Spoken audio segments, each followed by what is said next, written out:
Hello everyone, welcome to sqadia.com. I'm Dr. Hamna Iftikhar and today's lecture regarding gastroenterology is about peptic ulcer disease.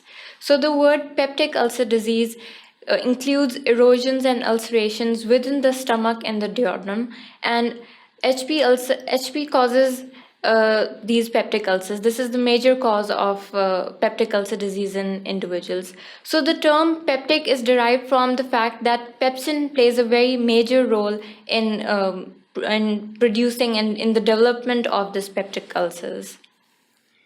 So this topic will be divided into three sections. The first section will be about peptic ulcer etiology.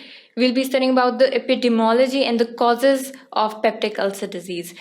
Helicobacter pylori is still one of the major cause of peptic ulcer disease throughout the world.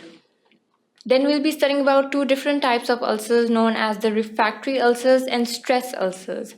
In the second section of the topic, we'll be studying about the management, clinical features, the diagnosis, how are we going to diagnose a patient with peptic ulcer disease, and the medical therapy. With the development of histamine receptors, antagonist, and the proton pump inhibitors, there's been a very wide improvement in the peptic ulcer disease. And finally, in the third section, we'll be studying about the different types of complications. How can we prevent peptic ulcer disease from coming, and what are the different types of complications? And we'll be studying in detail the treatment of these specific complications.